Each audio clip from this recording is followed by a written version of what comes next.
Hello, everybody. Welcome into another edition of the Computer America Show. Yes, it's Friday, and the weekend is upon us. Ben and I, as always, have a terrific show for you. In the second hour, we'll be doing 1 minute until showtime. Computer and technology news brought to you by Slimware Utilities. And in the first hour, very interesting. There are so many cases for, iBooks and phones and iPads, and the whole cottage industry has sprung up among them. Some of them are really better than others, but we have someone here to talk about that. And also, he is the president of a company called MacCase, Michael Santoro. He's going to be talking about what they have to offer, and we'll be hearing from him. I think it'll be a really interesting interview. He's going to be joining us in the first hour, talking about the case industry in general, and also what they're doing over at MacCase and what sets them apart from the onslaught of competitive products. So we're getting ready to start. Sit back, relax, as we bring to you 2 hours of the Computer America Show coming at you right here. Are you saying that these are use cases? Your show will go live in 5 seconds. 4, 3, 2, 1.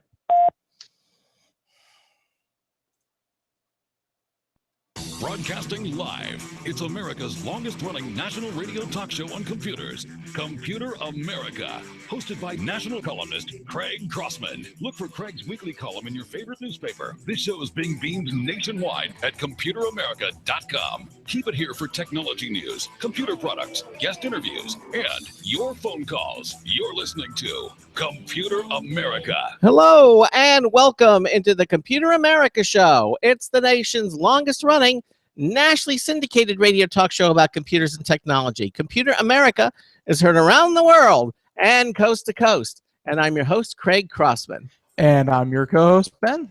And it is Friday, everybody. Welcome into our Friday edition of the Computer America Show. Got so many things to talk about here on the program, and we'd love for you to join in on the conversation.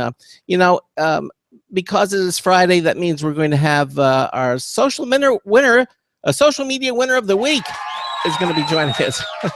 So that's good. Yes, yeah, we're going to have that. And as I said, it's an exciting program as always. But in the second hour, we're going to have computer and technology news. That's brought to you by Slimware Utilities. They are the official optimization software of Computer America.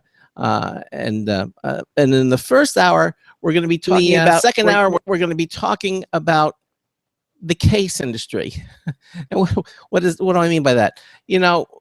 When you buy an iPhone or an Android phone or a computer, they always recommend that you get a case for it, and that's very important.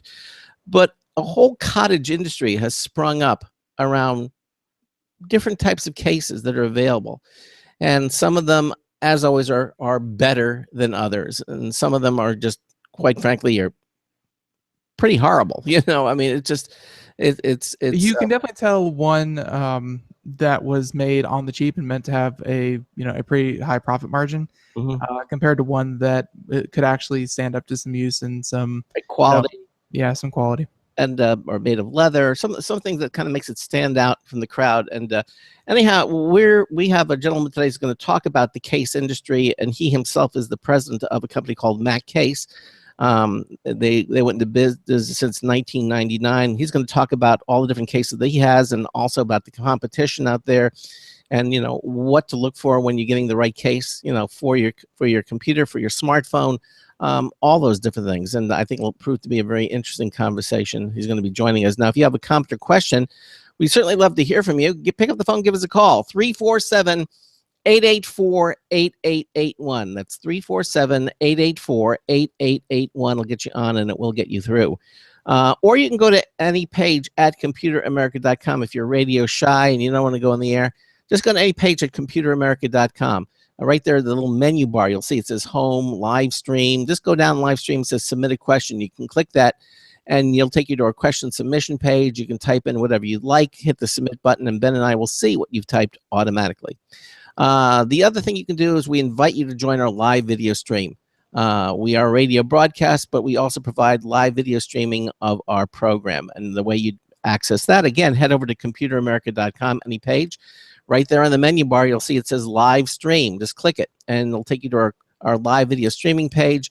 You'll be joined to the show already in progress, and you can watch the show as well as listen to the show. And Ben has the technology to display the websites we're talking about, videos, links, movies, that type of thing. You can actually see everything as well as hear everything we're talking about on Computer America. So again, we invite you to do that. Matter of fact, everything we do is at computeramerica.com. It truly is the internet home of a radio broadcast. And some exciting things coming up. Ben is going to be working on our next version of the computeramerica.com, the website. We got some exciting things happening. And so, again, you can always, just by going to computeramerica.com, you can just keep up with all the different things that we're doing. Again, we're live Monday through Friday, 3 to 5 p.m. Eastern time, and we certainly invite you to join us on our live show because, I just think it's more fun when you can interact with our program and call in, ask questions. It's just a wonderful thing that we like for you to do. So anyway, that's pretty much the opening of our program. Ben, anything else you want to? The weekend is upon us. Any good movies or anything you want to talk to us about before we get started? I feel like if I let you keep going, you could have talked the full hour. That was that was very winding that you took us on. Thank you for that journey, Craig. No. No, I don't have anything to say about movies or anything like that, but I do want listeners to keep special note. I'm going to see how many times I can cram the phrase use case into this interview. So, how many use cases there are, and so we're going to see how many times we can do that. But no, looking forward to the first hour. Second hour, please feel free to join us as well, as it's more a relaxed hour where we spend talking about the latest tech news, from new products to things happening in the tech world to new 5G stuff like that. Just new standards, new tech. It's a fun hour. So join us in the second hour. But no, just looking forward to the first hour. All right, as am I. So let's get right to it. Now, as I mentioned, in 1999. MacCase, that's the name of the company, invented the Apple-specific case market with its case for the original iBook. I did not know that. In a world of boring black boxes, their design crashed a wave of color and style over the entire market, and the market would never be the same again. You can say that. Dun, dun, dun. No, you got to do it right. You can't go dun, dun, dun. You have to do this, And it would never. Well, I'm not the one with the fancy soundboard. So, okay. This created a new standard of what a laptop case should be. MacCase continues to innovate. They produce the most creative, unique, and protective MacBook Pro cases, iPad cases, messenger bags, laptop bags, and more. Now, joining us today is the president of MacCase, Michael Santoro. Michael, welcome into Computer America. How are you? I'm great. It's great to be here. Thanks, guys, for having me on. Absolutely. We're very pleased to have you. Now, sure. Why don't you, I kind of gave an introduction, but why don't you tell listeners a little bit about, why back in 1999 you decided to start something with a case and came up with that. Why don't you do that for us? Sure. Well, my background is in design. I spent 6 years as a production designer for Chrysler, where I did 3 production cars, and I was received a lot of attention for that work, and I was quite satisfied with being able to do that much work, that much production work in such a short time. So I had this sort of burning desire to do entrepreneurial work. I didn't want to spend the rest of my life living in Detroit, and Chrysler had rotated me out here to California, San Diego area, where they have a studio where they were doing advanced work. And I wound up separating from the company at that point and moving back to New York. And I started teaching at Pratt while I was consulting on a number of different automotive products and aerospace products. And when I went to start teaching, I wanted to ride my bike to the college I was teaching at, and I went to buy a backpack for artists to put my art supplies in to take the class to teach the students. Right. Nobody made this backpack. And I thought, wait a minute, how hard could this be? And I just come back. I was actually traveling in Southeast Asia, and I saw how crafty everybody was in Indonesia, and I thought, wow, this would be really cool. Maybe spend some time in Bali and in Java and get these bags made, and then, sell them and start this company and kind of, go after the entrepreneurial bug that I had after working for such a big company like Chrysler.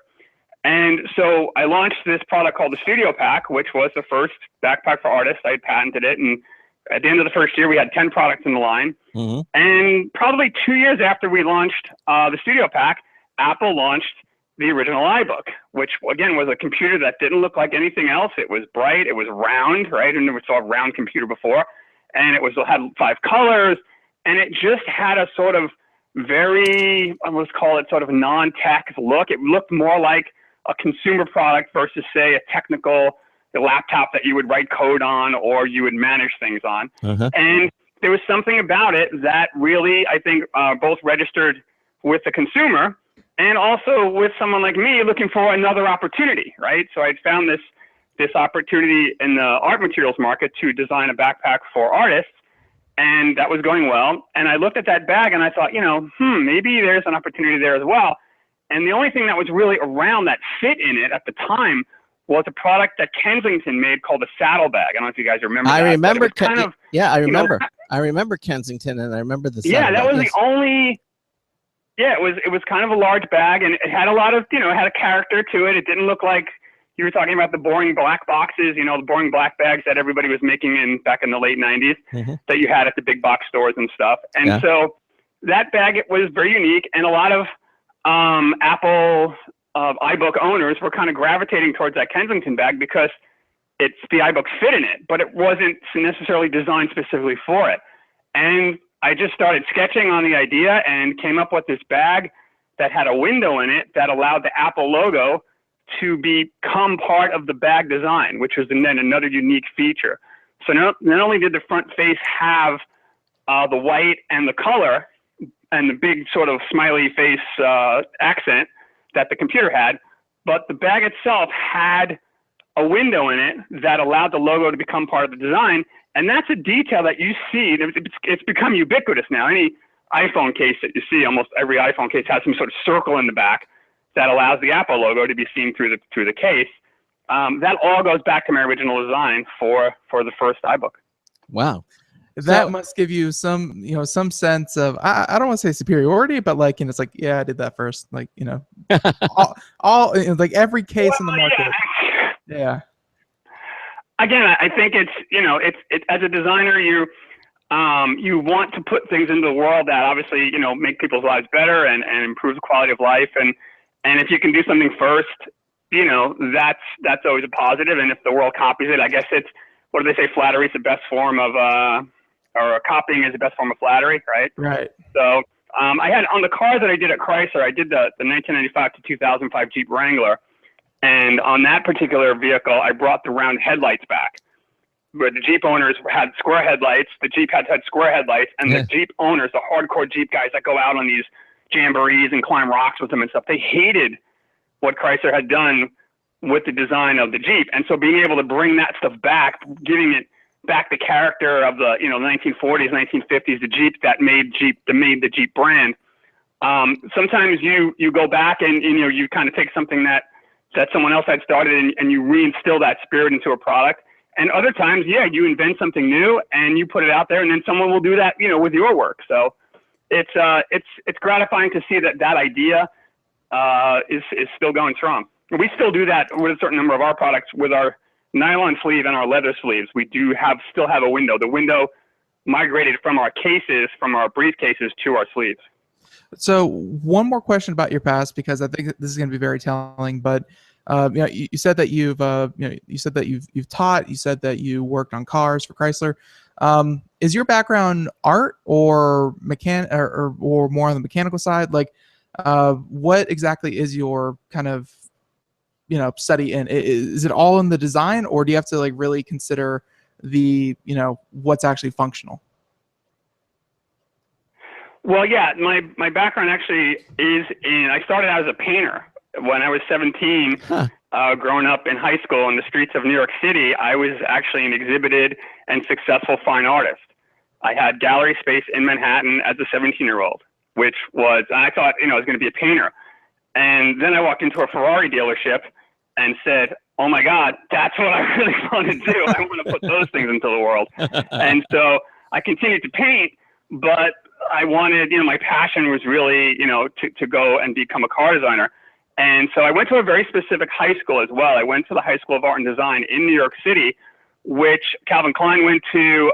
Bob Kane, the guy that invented Batman, he was a graduate of the school. There's a lot of alums just from that high school that have gone on to do some pretty important and creative work. Mm-hmm. And then because I went there, I was able to get a full scholarship to Pratt. Wow. And Pratt is one of the oldest design colleges, institutes in America. And I was able to study what's called industrial design. And industrial design is really kind of what you're saying, Ben. It's sort of the fusion of art and science. It's sort of the fusion of sort of aesthetic, trying to make things beautiful, trying to make them, pleasing, and also how they function. So right. you typically have a team of engineers. Like when I was at Chrysler, they have a whole, fleet of engineers, both in your studio where you're working and as a whole separate department. And so typically my responsibility or in automobile design, your responsibility is to come up with, for exterior design, is a shape that's new, but not too new because you don't want to scare everybody. And that works, that can be built, that can be manufactured, have to do all those functional things. The engineers will make sure that it can do those things and they'll engineer it so it does. And in product design, like with MacCase, it's the same sort of thing. It's not as complex, obviously, as a whole automobile, but the designs have to function. They have to be able to hold the product. They have to be able to protect the product. They have to be able to have places to put different things other than the computer. And then obviously they have to look a certain way. And I think that's one thing that we've been able to achieve with MacCase is our products really don't look like anybody else's stuff. And I think that's one thing that's made us so successful for so long is because the products and the designs are very unique. And at the same time, they still function. So does that answer the question? Yeah, it does. Are you familiar with designers like Philippe Starck? I mean, he I think works in the area that you're looking to do, which is design. Well, are doing. Yeah, no, for sure. Yeah, I mean, there's a lot of sort of, I would call them celebrity product designers, but yeah, there's guys like Philippe Starck that Target, I think, built wasn't their original designer sort of campaign built around his stuff, I think, originally. So yeah, there's a lot of really good, product designers out there trying to do good work. And I think, again, it's just like music. It's like, filmmaking, any other creative field. People have a certain vocabulary. People have a certain style, right? People have some work is more whimsical. Like Tim Burton's films are very whimsical. And you have somebody like Martin Scorsese where they're a little bit more heavy. They're a little bit more serious. And product designers they come from, they cut from that same sort of cloth. Philippe Starck's work tends to be a little bit more on that whimsical side, and then you have other people whose stuff is, a little bit more, let's say, functional or a bit more utilitarian. So where do you think Jonathan Ive falls into the category? Because he's Apple's designer. Sure. Again, I think he any career, right? Any creative career. If you look at the Beatles, say, right, and you have George Martin, right, or you look at U2, somebody like that. Where when they met Daniel Lanois, that what these producers were able to do for those musical bands was to take their whole career and their sound to another level. And I think that's how Steve Jobs functioned with Jonathan Ive. I think that Steve had a certain aesthetic in his mind that he wanted Apple to achieve. And he was always sort of pushing and pushing and pushing and pushing. And I think when he met Jonathan Ive, there was a sort of, Lennon and McCartney-esque kind of marriage there where Jonathan could draw or create the things that Steve had in his head. And so Steve finally had a home for all of his software and all of his engineering and all of his sort of magic that he wanted the products to possess from a technical side. He had somebody who could make those things real and give it that sort of next level. It wasn't going to be another beige box, right? Because Jonathan Ive could say, hey, Steve, check this out. It's blue plastic and it's clear and you can see in it and on and on and on and on. And, if you think about the history of Apple and what the iMac was, I mean, go into a home goods store before the iMac and it was, everything was kind of black and dull and boring or white, whatever, or tan. Uh-huh. And then, and again, not even in the computer space, but in the home goods, like a Bed Bath & Beyond or something like that. And then a year after the iMac came out, you go into that same store, everything was those iMac colors. Right, Bondi blue. Everything. Bondi blue. Bondi blue. Bondi blue, right? You have Bondi blue blenders, Bondi blue mixers, Bondi blue, oven mitts, whatever it was. I mean, so not only was this a huge influence in the computer accessories industry, was what Apple was doing, what Jonathan Ives was doing, but it became a cultural sort of aesthetic as well. Everybody wanted to sort of jump on that bandwagon of what Jonathan Ive and Steve had created. Yeah. So I think in Jonathan's case, it was a perfect marriage of somebody who understood what he could do and then let him do it. And that's where really great work happens. Yeah. You could see that. I mean, there have been how many umpteen now movies about Steve Jobs, the one, not the latest one, but the one. There were only 7 the year of his death. So I know. But the last one that I saw, not with Magneto in it, but the other one with he married Michael Fassbender. Yeah, Michael Fassbender was the latest one, but the one before that had Ashton Kutcher. Ashton Kutcher played the role. And, yeah. And right. And I watched that, and you could see the kind of the relationship that he had with his people that he got together. And one of them, of course, was Jonathan Ives. And you can see when Jonathan started to present some of his ideas that were an extension of what Steve Jobs was trying, you could see that everything clicked. So now I realize Hollywood is Hollywood, and does this thing, but yet still, I think it was a fairly good representation of what must have actually happened, and how things got launched with a designer like Jonathan Ives, and of course Jonathan Ives still to this day is with Apple Computer, and doing some amazing work there. So again, I think design really is the heart and soul of technology, because technology can be extremely utilitarian and boring, and when you have the right creative designer, you can take that same dull, boring, whatever, and make it something of that people desire, that they want, that they look at it just by looking at it and say, oh my gosh, that's so cool, I want that, I think exactly. I think design is almost as, if not as important as the technology that the designers encase to make it. I mean, obviously the technology, the designers, the engineers, that all is necessary, but then how you present it to the public, that's in your purview. And I think that can make or break a product. You can have 2 equal products with the same thing, one with incredible design and one with just kind of ho hum, and even though they do the same thing, people are going to gravitate to the one that looks better, and is more cooler looking, and has design matters, and that's it is, and what you do is so very important. It really is, and I want our listeners to understand that guys like you really are what make technology. Well, but before we get into MacCase and all the great designs that we have, and by the way, this show very important for the video portion of the show, because we're going to be showing all of the cases that we're going to be talking about on the video portion, so you can see what we're talking about.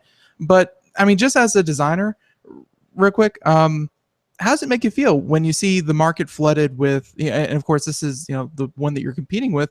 How does it make you feel that you see, like, you go on Amazon, you go into Walmart, you go into all these big places, and you see the market just flooded with, $3 3D printed plastic cases, or, $5, kind of pieces of crap that, just are so cookie cutter and really aren't even very protective. They really don't even serve the purpose that they're there for. So how do those make you feel? Well, I'd say I feel sad, actually. If as you listening to your question, the emotions that were coming up as I was listening, I do. I feel sad. I think that as a culture, we've gotten into a very, very kind of downward spiral habit of buying on discount. And my parents taught me you can buy one pair of shoes, let's say for $300. Or you can buy 10 pairs of shoes for $35 or $30, you know, and which one do you want to buy, right? And which one is the better value? And I think that's, you know, there's always going to be junk. There's always been junk. There's always going to be junk. What we try to do at MacCase is we try not to do junk, really. We try to sell on value. We try to put the best quality product with the most value. Again, what does that mean, right? Well, if you have a $150 iPad case and someone can go and buy one for $5, what am I getting for that $150, right? What could how could this possibly be, you know, 15 times better? Well, it's the same. If you've ever sat in a Rolls Royce versus, I don't know, a Yugo or, you know, some really low end car. I mean, there aren't that many bad cars anymore. It used to be, you know, you could rattle off this list about really junky cars, but there aren't that many junky cars anymore because those companies won't survive. You have to make it at least a decent car. But if anybody knows what a Yugo is, if you don't Google it, you'll know what I'm talking about. You know, there's a certain quality, right? And you think about how many man hours or people hours it takes to put a Rolls Royce together, and the materials that they use, and the care, and the lamb's wool carpet, and the hand assembled engines, and all that stuff. And then you think, you know what? For 250 grand, this is a bargain. This car is so beautiful. It's so well made. And obviously, they're not selling as many Rolls Royces as they sell maybe Kias or, you know, Hyundais. But for people who want a $5 case, you know what? They're always going to be there. But there's a lot of people out there who don't. And this is what I tell our customers all the time. And this is what I tell people who aren't even our customers. And they scratch their heads. I take calls all the time from customers who say, how come your iPad case is $150? Or how come this sleeve is $100? Or how come this bag is $300? You bought, again, talking to Apple customers, you bought the most expensive tablet on the planet, right? So, but the iPad Pro is like almost $1,000, all, you know, tricked out with all the bells and whistles, if not more. Why are you looking for a $5 case to put it in? Right. Right? It doesn't make any sense from a it's a psychologically consistent way of moving through the world. If you bought a new Ferrari, would you get a couple of refrigerator boxes and tape them together and put it in your driveway and pull your Ferrari into the driveway and park it under the refrigerator box? No. So why are you looking for a $5 case for your $950 iPad? And so once they start to talk in those terms, once they start to see it, and the only reason why they think a $5 case is viable and they're looking at me like I'm crazy is because that's what they've been taught. But they forgot that they bought the most expensive tablet or laptop on the planet. And they're paying for the design, right? We just talked about the importance of design. Nobody knows that more in the technology space than Apple. And people pay more for Apple products partly because of how it's designed, the aesthetic experience of using it, the sleekness of it, the thinness of it, you know, all the engineering that Apple puts in to make those things so thin and so light. You pay for that. And yet, they've been trained to think, oh, okay, I bought this, you know, $4,000 laptop. Now I'm going to go buy a $10 case off of eBay and stick it in there and it'll be fine. And a lot of our customers come to us after the fact. They will do that. And they say, I dropped the computer and it broke. Or I bought some case on Amazon and it lasted a week and the corners cracked off and then my iPod fell and it broke and the screen cracked. I mean, they find us after they go through exactly what you're saying.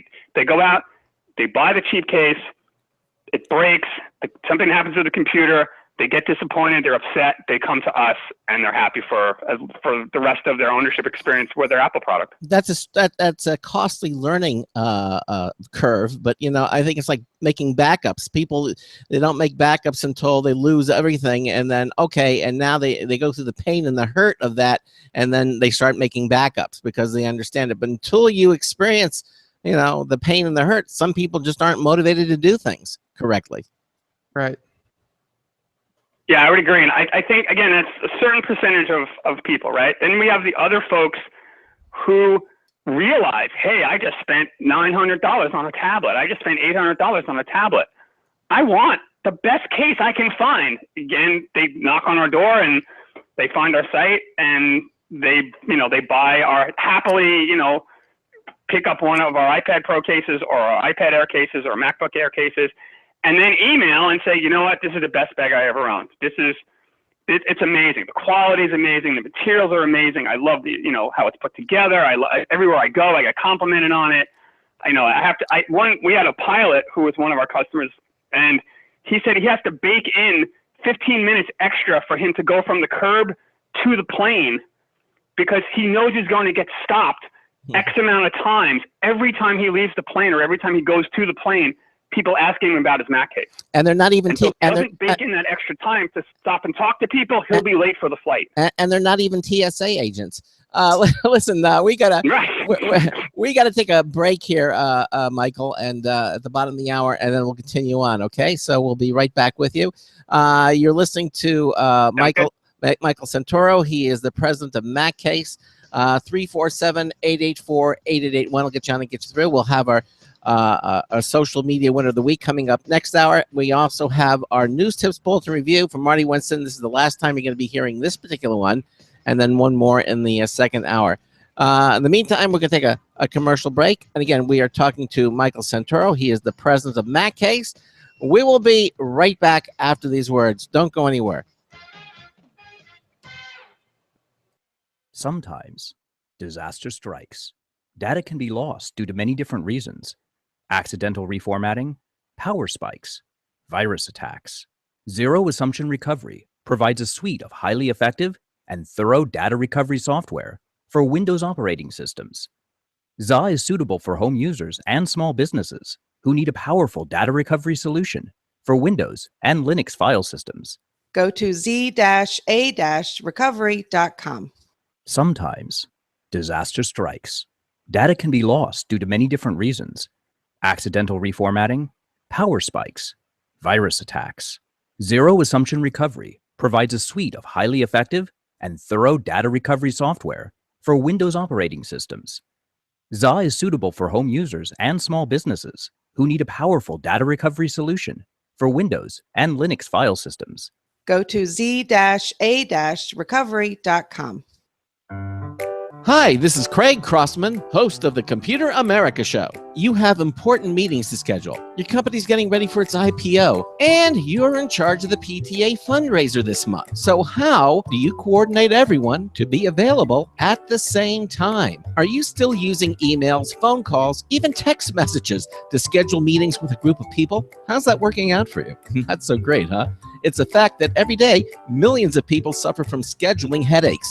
Well, with Doodle, scheduling meetings with a group of people is quick and easy. With Doodle, you can easily propose available times to each member.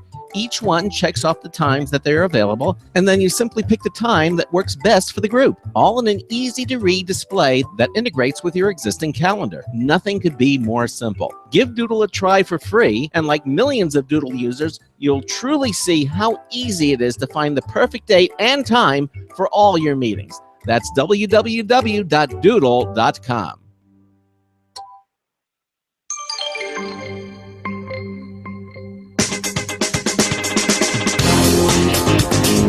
It's so hot, even a drizzle sizzles. Marty Winston with the News Tips Bulletin Review for Computer America. This time, Dynatrap 3.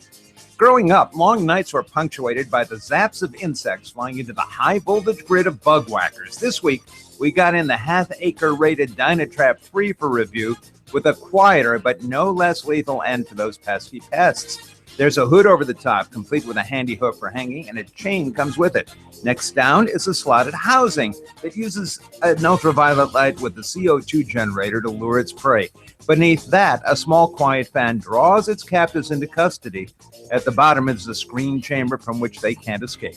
Mwahaha! It comes with both a cleaning brush and a magnetic screwdriver so you can remove the bottom screen cage for cleaning without losing the screw. Bottom line, if flying bugs bug you, Dynatrap 3 gives them an invitation to death row they can't resist. Marty Winston, News Tips Bulletin for Computer America.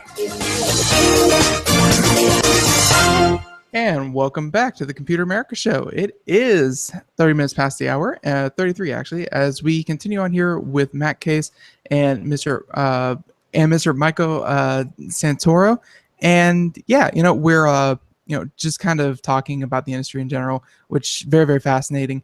Let's see, we left off with why would you make such a huge investment in technology and then not make any sort of real tangible investment into protecting that technology? Yeah. Which I think so many people do, because when you see an iPad nowadays, you don't say, "Oh wow, an iPad, that's amazing. I can't believe you got that."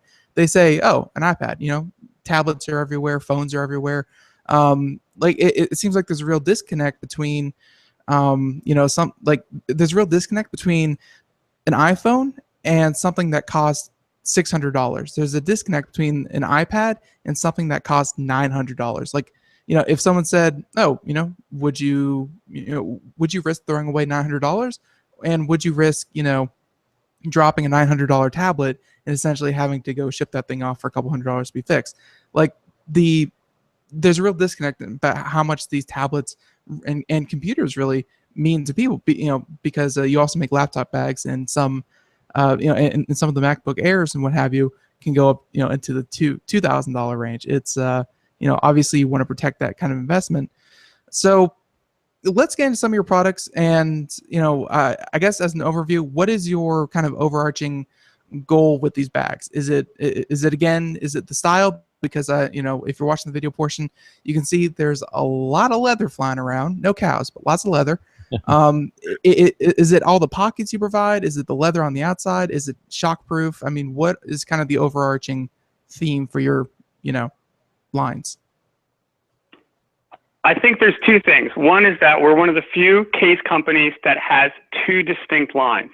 We have a nylon line, and within our nylon line, we actually have two models that are not only Apple specific. We have our universal messenger bag and our universal backpack. And these are really designed, they're $59.99. They have all of the quality components, features of bags that are around $100. That was the goal, was to, again, create this amazing value. So if you're a college student or you're looking for a commuter bag or something like that, run back and forth to work with, those two models are two of our top sellers, even though they're not what we call our aspirational models, which our premium leather line is all about aspiration. But in the real world, or in the world where you got $60 burning a hole in your pocket and you need a laptop bag and you don't have a Mac, those two models, and on our reseller sites for our customers that we sell to that are not Apple specific on the internet, those two bags are some of our most popular. So I think MacCase is unique in a sense that we do have two distinct lines. We have this nylon line that's more for, say, the college student or someone who's maybe got their first job and they just want a bag to go back and forth to work with. Just a real good, heavy urban bag that they can use day in and day out is going to be there for them. At the same time, we have this high-end sort of aspirational line of beautifully crafted, beautifully handmade products that are really sort of the state of the art and both functionally and aesthetically, and represent what we call the pinnacle of Apple portable protection, that they really are juxtapose the cool clinical feel of what Jonathan Ive and the Apple design team has created. And our products are sort of on the other end of the spectrum from that. And when you put those two things together, there's a sort of marriage of those differences that make each one better. So where those, again, the aluminum that Apple uses, the colors that they choose, they're very cold, they're very sort of almost science fiction-like. And then our products, especially our vintage hides, which are authentic, real distressed vintage hides, that they offer this warmth, they offer this wonderful smell when you open the box and you take them out. The way that they feel, we have a very soft hand to the leather, but yet they're very durable. The hides that we use are some of the most expensive in the industry. And then we put them together with the same care. So what we do, we kind of showcase this. It's one of the things that we do with our quality. All of our premium leather models, if you look at the pictures, they all have this curved panel. Somewhere on them, there's a curved panel. And then we use a white stitching on that curved panel. It's really hard to sew on it, on a curve. And then to sew it with a white stitch really highlights the fact that these things are made with great care and great precision. So it's a way for us, when I sat down to design the line, the Premium Leather Collection, I wanted a design vocabulary that would really highlight the fact that we're making some of the best leather products, not even in the computer space, but in the leather bag, accessory, lifestyle, whatever you want to call it space. And I think that we've succeeded in that, and I'm very proud of that. We just did an outreach on Facebook for people to send us pictures of their MacCases in the field, in the world, and we got all these pictures back from our original production run, the first generation of our premium leather models that we did in 2007. And these posts, the images that we got back and that we posted, were the highest rated, highest followed, clicked, like, whatever you want to call it, in our history on our Facebook page. People loved the fact that they could see these nearly 10-year-old bags still going strong, not a stitch missing. The leather had patinaed in wonderfully. There was all kinds of character to the leather. And there was something that people really resonated with people. And that's the kind of stuff that we're putting out there. And I think, again, it's one of those things where people become very emotionally attached. I talk to a lot of customers and read a lot of emails from customers, and I'm constantly sort of presented with this statement that this is the best bag I've ever owned. And again, you're talking about, how do you feel about seeing a $5, the junk out there? And I said, that makes me feel sad. Well, the opposite end of the spectrum is to get an email, especially after a long, hard day, from a customer who says, hey, I just got this bag, or I've had your bag for 5 years or 10 years, and I just wanted to let you know, this is the best bag I've ever owned. That's the opposite of that. And so it's very rewarding. And I think that MacCase really is about, then having two separate lines, being innovative, outstanding quality, and really doing something that's timeless and offers a great value, both in protecting the computer and protecting the technology, and as sort of a personal item that the customer uses day in and day out. Answered that very nicely. And I can see more and more why you brought up the analogy with shoes. Growing up, I always got the $15, $25 pair of shoes because, I was, a new shoe size every year. But when my feet stopped growing at the sizable, 15s that they are, not bragging, they are, it is what it is. I got my first pair of good quality shoes, and I'm still using them to this day. It's yes, you can buy something that's going to be kind of useful for the next 6 months, but to actually get a pair of shoes or to get a case for a laptop or something like that you're going to be using for years and years and years to come, it's something very, very nice about having that kind of consistency.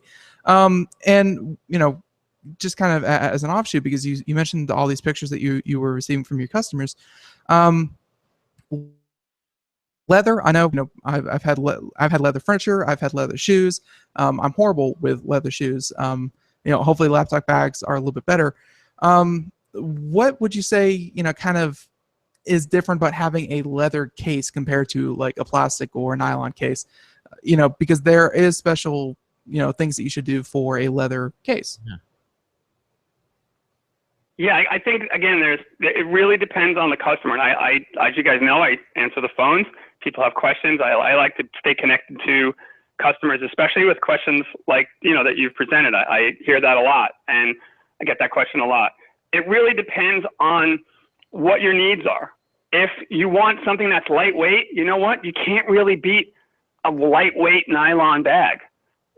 Nylon is wonderfully light and can be wonderfully protective and wonderfully strong, and it's waterproof. So if you don't want the weight of leather, if you see leather, the weight of a leather bag as a negative, hey, that's why we have two lines, right? That's why we have a whole nylon product line, so we can offer that. But there is a certain sort of natural, almost sort of organic quality, especially our leathers. Now, a lot of the leathers that are out there, and a lot of those leathers, you'll see, again, cases on Amazon, genuine leather. A lot of the leather, most of the leather products that come out of China are the type of leather that they're using is what's called bonded leather. And this is for, education for your audience, so they're aware. What bonded leather is, it's scraps of leather, scraps of vinyl, filler, paper, fiberboard, that sort of stuff. It's put in essentially a giant blender, and then a bonding agent is poured in there with it, and it's huge paste is created, this sort of sticky paste, and that's laid out on a table. and it's allowed to dry, and it creates a thin film, and that's what they're calling genuine leather on all these cases that you see for $5 or $10 or $15 on eBay and Amazon and all over the internet. And it smells like plastic, it feels like plastic, because essentially it is plastic. What we do is we source our leathers from the Himalayan highlands. And I know it sounds like a bunch of, marketing malarkey, but it's the truth, because I spent a lot of time, searching and researching all over the world who had the best hides.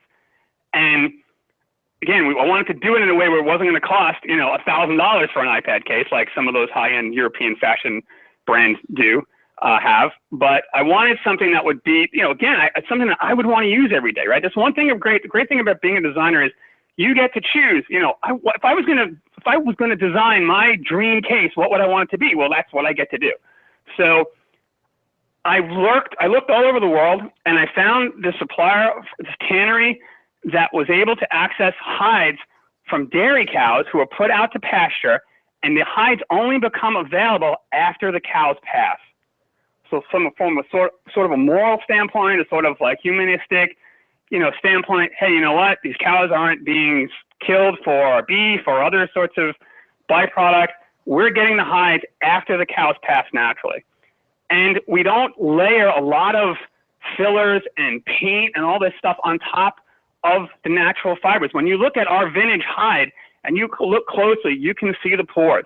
You can feel the oil. It's a very tactile and physically engaging experience. I like to say that our iPad folios are like having an heirloom book. If you've ever picked up a book, a very old book that has a weight to it, that has a quality to it, there's a certain level of padding in the cover, that it feels substantial. That's exactly how our iPad folios feel. Well, that's why they're so popular with professionals. Go ahead. It's synonymous, Michael, I think, to those when you buy a luxury automobile that has leather seats, and as opposed to another car that might have plastic seats. Or don't you make fun of my pleather? I like my pleather. Leather, yeah, exactly. I mean, it's the way it feels. It's just how the touch, everything like that, and the stitching, and it's like it's really, it hits you almost on a visceral level is what's happening, and you just know that you're sitting in something or on something that is extremely well made and high quality, and I think intuitively most of us can sense that and know when we're in the presence of something like that. And I think, yes, not that's cars, but let's face it. I think you sense it, but then when you like you said, a lot of your customers send you pictures of the ones that they bought in 2007. You can sense it, but then when you after 8 years, you say, oh yeah, no, this was a good bag. It was good, but yeah, I mean the leather kind of you get the patina on it, and it gets the wear, and obviously. You want to try to take care of it. And this is with clothing, too. You buy a fine leather jacket. It smells good. It feels good. It's got a nice, soft touch to it. I mean, all these things kind of apply to leather. And you're taking that same concept and just moving over to, something that's protecting our technology. But I think all of those associations and all those analogies really hold true in your case. I mean, with products that you make. I mean, it's the same in your thing. Case. Yeah, I know. I'm sorry. The pun works are they can be everywhere. I'm holding myself back. You're welcome. In your example. In my example. So talking about some of the cases here, you have a lot of different styles of cases. You mentioned that Apple was really your inspiration, and MacCase kind of says it right in the name. You guys are all about Apple. Sticking with the leather real quick, and then we'll move on to the to the other line. What kind of cases do you actually kind of provide? Is it for MacBook Airs, MacBook Pros, tablets? What cases people listening out there may have an Apple device? What cases do you actually provide for what units? And also one thing one other thing I want you to talk about is, are they all for Apple products, or are you thinking of making it for Android or other PC or related products, or is it always going to be Apple? Right now, I'll address that first. We have in our premium leather line, if you take a look, we have our premium leather briefcase, which is a vertical briefcase. Again, very innovative, because a vertical design will move through you, or move, not through you, with you, sorry. the feedback that we got from a lot of the customers is, again, a lot of our customers travel a lot. Getting on and off an airplane with a vertically oriented case in a crowded environment is so much easier because the long axis of the case is aligned with the long axis of your body. So when you move, it moves with you. It doesn't really move against you like a horizontal, say, briefcase would do. So that's one option that we have that is a general use, non-Apple specific bag. The same thing with our leather messenger bag. It's a general use bag. I use mine for an overnight bag all the time. You can put any hardware in it. You can put, multiple PCs. You can put multiple tablets. Doesn't have to be Apple. We have a bundle where we sell it with our sleeve. So if you do have a MacBook, say MacBook 13-inch MacBook Air, and you want a sleeve, and you put that sleeve in the shoulder bag, then you're good to go. The computer is protected. So we do have two pieces that are in our premium leather collection that are not Apple specific, we do sell quite a few to non-Apple users. But the line is basically broken down into different form factors, and it starts with our sleeves. And we do have, I think we might be the only company that still does this, 11-inch, a 12-inch, a 13-inch, and a 15-inch. We used to have a 17, but since the 17 went away, we don't do 17 stuff anymore.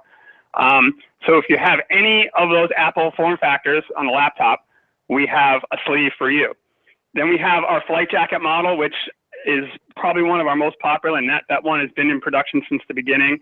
Still a great seller. And that's the same thing. We have an 11-inch, 12-inch, 13-inch, and a 15-inch. So we're one of the few companies that really do custom work. There's a lot of companies out there that'll say, this is a generic 13-inch bag, or this is a generic 15-inch bag. And then you get it and your computer's sort of swimming around in it. And Apple customers really don't want that. They want something for them. And that's what our products deliver. So we have the flight jacket, we have a sleeve. For the iPad side, we have what we call our folios, which is something that the iPad slides into and it lives on the iPad like a book cover. And that model is also, again, one of our most popular. We have it for the iPad Air. We have a mini version, and we have two now coming for the iPad Pro. The first one that we did for the 12.9 iPad Pro sold out. We're making some more. And we have our new model for the 9.7 that's in production as well. We also have flight jackets for the iPad, and we have sleeves for the iPad. And for the iPad Pro, we have a horizontal briefcase and also it would be the flight jacket as well, the vertical case. So we do have sort of multiple form factors depending on the model of Apple product that you have, but we also have non-Apple specific bags that would work for any PC or any tablet. It answered that question perfectly. And geez, this hour's just flown by. We have 7-8 more minutes. Let's jump on it because we've been talking about the leather. I really do like that you don't just source your leather from the softest baby cows that you can find. It's pretty humane the way you put that. I really do enjoy that as an animal lover. So that was great. But your standard line, because we've been talking about your premium leather, it's obviously something that really, really, really makes you stand out. But your standard line, there, it's kind of what people are kind of more used to. But at the same time, it's very, very stylish. And I can see why it's one of your most popular sellers is because, you have the darks, that's very masculine. People like that. But then you also have the nice blue accents, from what we're seeing. So what is this about your standard, tell us about your standard line. Sure. One thing that we've always done, and the standard line is it's always been sort of the idea factory. When we first started, obviously we started with this iBook case that was radical and revolutionary, and we created a market that basically got a thin air. And from there, we did a first sleeve for an Apple-specific, form factor a laptop that had the window in the sleeve. So we sort of set the standard there. Then we got into different kinds of cases. Some of the things that we had the first modular backpack. We had a backpack that came in 4 pieces, or 3 pieces, and you could build it based on what you needed that day. So if you needed just a simple bag, one compartment, there you go. If you're going to a trade show and you're gonna be walking around all day, you put all 3 modules together, and now you've got this big bag you can put tons of stuff in. So we've always had this sort of spirit of innovation within our standard line.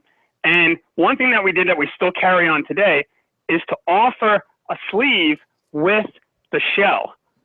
So a lot of computer laptop bags, messenger bags, computer backpacks have the sleeve built in. And on our 2 current messenger bag and backpack models, we do that. But we also give you a sleeve for the computer as well. So if you have a 13-inch MacBook Pro and you ordered a 13-inch MacBook Pro backpack, you get the backpack and you get the sleeve. Now, what's good about that? You can use them independently. So you're basically getting, 2 protection bags or 2 protection devices for the price of one. You can use the sleeve in a roller bag if you don't need the backpack that day, or you can use the backpack to go to the gym if you're not taking your computer. So MacCase has always been somebody who, again, offered great value, but also innovation in a way that allowed the customer to sort of customize the protection that they needed that day. And I think that's something that, we're always going to continue to do. And I think that's something that the customers really appreciate because, again, I stay in touch. I like to interact with the customers, and they'll tell me, hey, I used your sleeve here, or I used them together in this situation, or it was great just to have the messenger bag and leave the computer at home. I know what's in the sleeve. I know it was safe. So we try to do things that are a little bit different. We kind of, don't really follow what the trend is. We kind of go off our own. I think that comes from my fine art background. I really don't care what everybody else is doing. I just kind of do what I want to do, and it seems to work. The customers seem to appreciate it and be very supportive. So I think the standard line is really about providing innovative solutions, but also great value. And again, if we build some of the lightest bags on the market, we use special kinds of foams, we combine different materials to keep the weight down. And again, if someone who's looking for that lightweight, those are the bags to go for. Wow. Well, I mean, I'll admit, I went out to CES at the beginning of the year, and the most impressive case I saw was for actually an iPhone. But that was Japanese high fashion, and it was $10,000. They tried to explain to me why it was useful to buy a $10,000 case, but I couldn't figure it out. They said it was made out of like airplane grade aluminum and yada yada. I don't know. But what you have here, I mean, your standard line seems to be kind of much more just straightforward, much more affordable. It's a third to half as much. One other kind of feature, or one other kind of case I want to kind of bring up is you do have one that is that's a little bit different in this line, and it's your V Carbon MacBook Pro case. What's the story with this odd child out here? Yes, that was, again, another really innovative. I was going to bring that up before I brought up the backpack instead, but I'm glad you brought that up.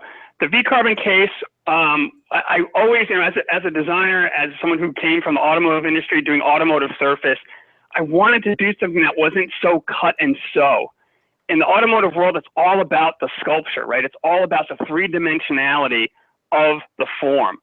And when I discovered moldable EVA foam, which is what that case is made out of, suddenly I could create a three-dimensional bag that was not cut and sew entirely. And they use EVA foam for a lot of different things. Sunglass cases now come in, EVA foam, they have it. And some people are using it for, other kinds of laptop cases and stuff. But to have an EVA molded foam that has a carbon fiber appearance, I thought, that's kind of fun, right? Carbon fiber is associated with Formula One and, yacht racing. And it's kind of speaks to a little bit of my background in transportation design, and allowed me to play now in this sort of three-dimensional space where when you're dealing with cut and sew, you can't really get complex compound curves like you can get in a molded EVA. And I've done the next generation of that case and the next generation of the next generation of that case, and I can't find a vendor to make it. Because what I'm proposing, they just shake their head and their tears start to well up, their eyes start to well up with tears, and they just can't figure out how to make this stuff because they've never seen anything like it.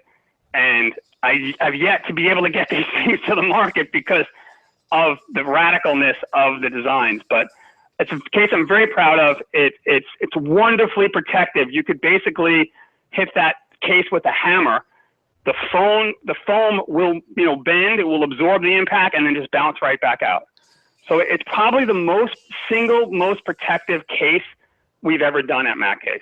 Michael? And it's extremely light as well because the EVA foam is very lightweight. Michael, I got to tell you, I wish we had more time, but we're running out of time at this time. But again, this has been a very interesting interview. Again, you can go to www.mac-case.com or head over to our website at computeramerica.com, and we have a link right there on the homepage to the MacCase website, and it's there, and you can check it out for yourself.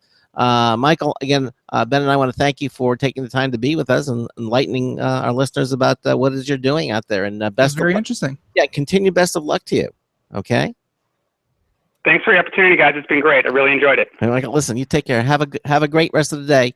Bye-bye. Bye. All right. Bye-bye. Bye. All right, and there he goes. Okay, so again, check him out at mac-case.com. We got lots of interesting. It seemed like a real rush off there at the beginning. I'm sure at the end there, but that the whole hour was really chock full of good conversation. So yes, it was. Yes, I really enjoyed having him on. Yes, it was. Interesting stories we're going to be talking about. Some of them are going to be NVIDIA's GeForce GTX 1060, talking about giving you gaming power on a budget. We're going to be talking about the 1060 and their latest Titan X that is faster than the 1080. Wow! So their new fastest Titan X. And of course, we have the obligatory Pokemon Go stories because it was just launched in Japan, and you won't believe where. Well, maybe you will. We got hour 2 coming up at the Computer America Show. Don't go anywhere. We're going to be right back. Broadcasting live. It's the only national radio talk show on computers to air every weeknight. Computer America. Hosted by national columnist Craig Crossman. The first hour's behind us, but there's still more of tech news, tech talk, and your phone calls. We're being beamed nationwide at ComputerAmerica.com. You got computer problems? Bring them on. You're listening to Computer America. Computers run the world, and we run computers. Call us or send us an email to live@computeramerica.com. Hello and welcome into hour 2 of the nation's longest running nationally syndicated radio talk show on computers and technology. This is the Computer America Show, and I'm your host, Craig Crossman. And I'm your co-host, Ben. And we continue on here in the second hour of the show. And just real quick, just to jump from case to case, I recalled who made that I keep saying $10,000. It was actually over $1,000. So my apologies for the numbers, but the price was so high I could barely comprehend it. And yeah, they only sell exclusively through Amazon. I found them here if you're watching the video portion. But it's this one that I saw out there, and I got to hold it in my hand. It was very, very cool. But at the same time, it was an iPhone 6 case made by a company called Square. Not Square, but at the end it's like Air, like AIR. So, but yeah, $2,000 is actually what it was worth, not 10. My bad. But yeah. So in case you were wondering what the high end looks like, because we were talking a lot about the high end, there with our previous guest, this is probably the highest end I have ever seen. So, well, we have Japanese high fashion. Who knew? Yeah, exactly. But we have lots more stories to talk about. We're going to be doing our computer and technology. Also, later on in the show, we are going to be doing our social media winner of the week. Some lucky person is going to win that Logitech M535 Bluetooth wireless mouse that works on all platforms, Windows, Mac, you name it, it works on it. And we're going to continue doing those. I know we have a Pokemon Go, a couple of stories from them. I understand that it just recently came up in Japan. Oh, are we starting already? No, we'll start momentarily. I guess we can just get to it unless there's anything. Well, I mean, that is one of the stories. So exactly. All right, good. All right, well, let's. It's just not computer technology news without the without the music. Yes, it is. So let's do it. There you go. All's right with the world. Today's computer technology news is brought to you by Slimware Utilities, the official optimization software of Computer America. You can visit them at slimwareutilities.com to clean, speed up, and optimize your Windows system. Check them out at slimwareutilities.com. Right. So, as Craig mentioned, the first one, and this one actually sparked a bit of controversy over in Japan. And we'll get into the specifics about what's really controversial about this. But yeah, as Craig said, Pokemon Go has launched in Japan, and it had partnered with McDonald's. Yes, the Golden Arches. It partnered with McDonald's to make all of the McDonald's either a Pokestop or a Pokemon gym. So, in case you were wondering what the going forward business model of Niantic was, it's going to be these large deals where certain companies pay to have, Pokemon Go be a feature, their store or their location a feature. So, of course, Japan, they were, they were one of the last to be able to download the Pokemon Go, which the article from Engadget here, Mr. Matt Smith, called a phenomena. Even though Pokemon started in Japan, again, they were one of the last ones to finally get it. So yeah, and they said that, and they have a promotional tie-in with McDonald's, as again, they're already featuring toys in the kids' meals that are Pokemon toys. And the app maker says more sponsored locales and events are on the way. So again, this was Pokemon Go was based on Ingress, and it ran multiple promotions with companies including McDonald's and SoftBank in Japan, as well as Jamba Juice in the US. So, of course, expect to see plenty more sponsor locations in Pokemon Go going forward. But what exactly do the sponsored locations entail? And the good news is that time doesn't seem to change much at all, and could even be good news for some players. Of course, it is a substantial partnership where they're usually centered around cultural points of interest. These are the Pokestops, or just interesting things. And the deal struck with McDonald's adds stops and gyms to locations of almost all 3,600 of its restaurants. So that just means 3,600 additional places that you can go find Pokemon, find items, just kind of get freebies for players. They're saying that the author's local burger hole is a mere Pokestop, although according to Twitter, there are plenty of gyms that can be found in the chain as well. And that, usually if there's a pretty popular restaurant, Ingress has already kind of tagged it and shown that, people like to congregate here, and this is where you should put something, a point of interest. So, just to kind of wrap this up, saying that like Nintendo, McDonald's has already seen its stock price buoyed following rumors of the collaboration. That's right, Pokemon Go increased McDonald's stock price. What a golden touch this thing has. Yeah. But whether people will actually choose to enter, pay for something, then capture or battle Pokemon remains to be seen. The author said that he stood outside to grab his Pokemon items. After all, there's no faster way to undo all the calories burnt walking around on the hunt for a Psyduck than paying for fast food. But I think that's what McDonald's is hoping for, and I think they're hoping correctly, is that if you go to McDonald's, then odds are you're going to smell the fries. You're going to say, okay, maybe just a burger and a small fry, and you're going to go in and buy something because, hey, you're there anyways. I think it's a very smart assumption on their part. Yeah, exactly. One thing that has been raising a bit of controversy, and it's not included in this story, it's been happening, just in a few places, but it's something that you should take note of anyways, is that Pokemon Go, again, just launched in Japan, so all the locations, all the Pokestops, they just kind of got implemented. But there are people, specifically Chinese people, who are using GPS spoofers so they can look like they're anywhere they want to be. And as soon as the servers for Japan opened, these people from China were taking their Pokemon, because they've had it for quite a while now. They had it in Australia as they were using spoofers, or they were in whatever server using their spoofers.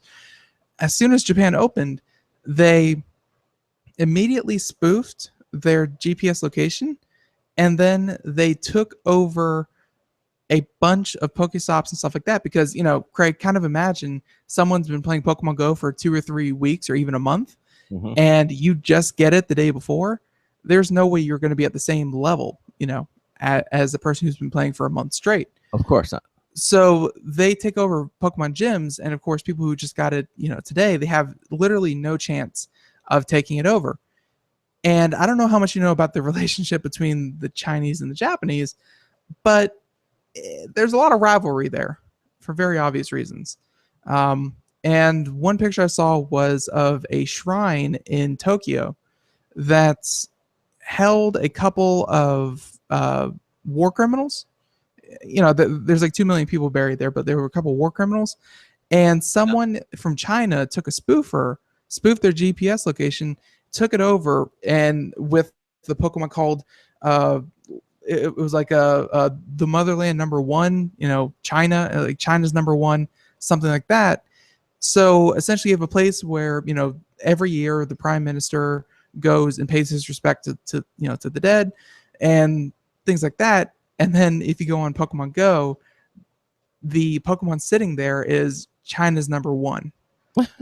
It's it's definitely gotten some outrage from the Japanese nationals who say that GPS spoofing should probably be banned in Pokemon Go.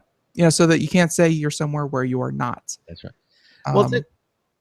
Well, whole talk about spoofing as an industry is an interesting thing, and just here's a little note, a little look ahead on our show, Computer America, on the 12th of August.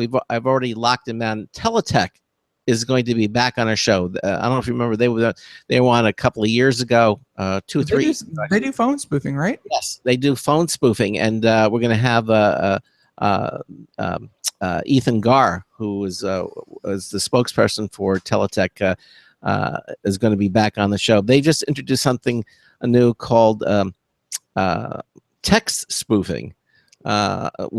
So they just taking text from a number that that shows another number. Right? Exactly. You look, it's interesting technology. It's here today, and I think our listeners should know about it. No, for sure. When I say that ban spoofing, I don't mean ban it from a technology that doesn't have a right to exist. I'm saying, just like a shovel, you ban shovels from rock concerts because you have no reason to bring a shovel to a rock concert. Exactly. Because odds are you're probably just gonna hit someone over the head with it. These are just tools, and I'm completely for, and I enjoy the fact that we're gonna have someone on the show who is familiar with this kind of technology. It's just a tool, though. It's how you use it. Yes, and again, they have many other things. They also have technology that when you're talking on the phone, you can tell if somebody's telling you the truth or lying. They've got some really interesting technology. That one seems a little hokey. I won't lie to you. Yeah, I know, but they have. Maybe we can use it on him while we're talking to him. Yeah, it could be. But it's coming up on the August 12th. He's already agreed to be on the program, and obviously this latest thing is now text spoofing, and they've introduced this. And this is something that anybody can do with when you subscribe to their services. And we're going to have them on the show. So, who was that correspondent we had for the longest time that introduced us to Charleston Dell? Greg Evans. Greg Evans. Greg Evans, yeah. Yeah, that's kind of where we met Greg Evans, was similar line of work. Yeah, exactly. I wonder what Greg is up to these days. I should give him a call and say hello. Oh yeah, for sure. Absolutely. Yeah, weird. But so that's our Pokemon Go story for the day. Between the Japanese getting mad at the Chinese for taking over all their Pokemon gyms, to Japan finally, Pokemon, the place of origin, finally gets Pokemon. So all right. So there you go. All right, and now again, we're continuing to do this computer and technology news, and I have to say that again, I always like stories about drones. We just did an interesting one yesterday, if you recall, about drones wanting to get rid of all minefields by 2000 and was in 10 years. They wanted to do it. These are drones that go out and it's a Kickstarter campaign, and they're going out and finding mines in places that and actually. And just not defusing them, but just dropping something and blowing them up. They were gonna drop little, like in the demonstration showed like a tennis ball, but they're little tennis ball sized explosives that would detonate. Right, but the drone gets out of the way and they detonate. So and we talked about drones doing work that's considered fairly dangerous to humans, and doing the painting in high locations, right? All kinds of cool things. Well, anyway. This story is a drone story from Popular Science by Kelsey Atherton, and this is kind of cool. It's actually about they have videos and you can show where you can now watch the very first Slurpee delivered by a drone from 7-Eleven. Okay. That's the great thing about drone technology. It's a tool. You can use it for whatever you want. Right. Evidently, 7-Eleven's getting in on the action because Nevada is one of the states leading America into a drone-filled future. With special FAA permissions and a permissive testing environment, it makes sense that companies looking to test drone delivery would start there. And what a better way to show off drones in Nevada desert than flying a nice, tall 7-Eleven Slurpee out to a home in Reno. And that's exactly what drone delivery startup Flirty did. Okay. Now it's an obvious collaboration with 7-Eleven. The presumably Slurpee containing box is decked out in both companies' logo. So you can see it. There's the 7-Eleven logo on there, and the Flirty logo are on the little box. Okay. And it comes zooming in. You can see that actually Ben is playing the video. I like how they took extra time to title the video as the first ever FAA approved. Like they made special mention that it was FAA approved Slurpee delivery. I wonder who the recipient was. Somebody extremely thirsty, I would think. Their PR manager. Yeah. Now, actually, we're seeing this demonstration in tiny Hawthorne, Nevada. Now, after that, the company tested a blood delivery drone that flew from ship to Jersey Shore and back again. While not as groundbreaking as a first delivery or potentially life-saving as a medical supply run, a cold drink delivered fast on a hot day is a pretty wonderful use of the technology. And we actually demonstrated the flight below. So there you go. The first Slurpee delivered by 7-Eleven and by a drone. Yes. Crowd goes mild. I don't know what to tell you. It's cool. Like I said, it's not as important as some of the other technology going on with drones, like Craig mentioned at the beginning, like demining landfills so people don't die. Mm-hmm. But if anything, it's just kind of what's to come. Amazon is fiercely working out all the legal red tape they need to deliver shoes and dog food and anything that you possibly want from Amazon.com directly to your door by drone. The drone delivery industry is gonna come. Oh, absolutely. I have no doubt about it. I think it's going to definitely be here. Even if it's something as small as a Slurpee to an entire bundle of groceries to whatever it is, it's not far. It's not far. Within the next couple of years, we're going to see quite a couple of new companies that are going to be the innovators in delivering directly to your doorstep. Yeah, can you imagine just sitting outside, watching, and you pick up your smartphone and you dial 7-Eleven and say, "I'd like a Slurpee, please," and there it comes. Well, not even that. Just pick up your phone and either an Amazon app or 7-Eleven app or whatever. Bring me a Slurpee, bring me a pair of shoes, and it'll ring your phone. 15 minutes before it gets there, 5 minutes before it gets there, it's actively delivering your product. You stand out there, you pick it up right away, and it flies off back to and it flies off back home. It's possible. It's beyond the shadow of a doubt, is possible. Yes, it is. Yeah, technologically, it's possible. We just got to work out the little kinks, and they're doing that. We just have to work out the kinks. Yeah, and they're doing it now. Yeah. Okay. Yeah. We just have to work out the kinks where these things could potentially come down and hit people in the head, or people go out back and shoot them with guns. You just have to work out the all the little details. Wearing the Slurpee rather than drinking it. Yes. Okay. Right. So, all right. So, I think going from that one, we're going to move on to. Let me see if I can find it. But NVIDIA released their newest high-end graphics card. And if any of you have been paying attention, it used to be the NVIDIA GT 1080. And that was their newest top-of-the-line, what have you. Well, the GTX 1080. But they have a new one out. And yet again, it is the Titan X. But not the same Titan X. So NVIDIA's top-end graphics card is a $1,200 Titan X. But they said that the card easily bets the new GTX 1080. Wow. But it costs twice as much.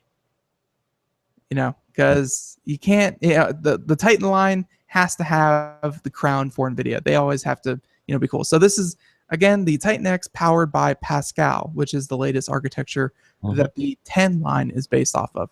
So this is an article from Gadget, Mr. Steve Dent. And of course, if you recently bought the $600 NVIDIA GTX 1080 in order to have the fastest rig around, there's some bad news. NVIDIA has revealed the latest Titan X with a graphics card, a graphics card with 12 gigs of GDDR5X memory. Yes, 12 gigs of dedicated RAM or dedicated memory to the graphics card, not even the whole computer, but just the graphics card, and 3,584 cores running at 1.53 gigahertz. Ooh. Yeah, it is the most powerful graphics card on the market. Well, consumer-wise. So, yielding an absurd 11 teraflops of performance. That easily bests the 8.9 of the GTX 1080, which itself put the last gen Titan X to shame, which is the one I have.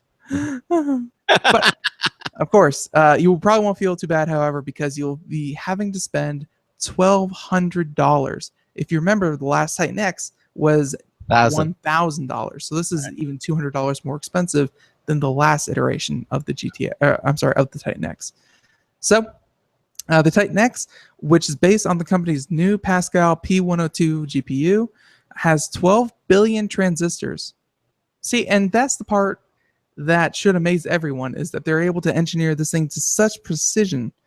It's, like this one graphics card puts like the entire decade of the 1970s to shame with its computing power.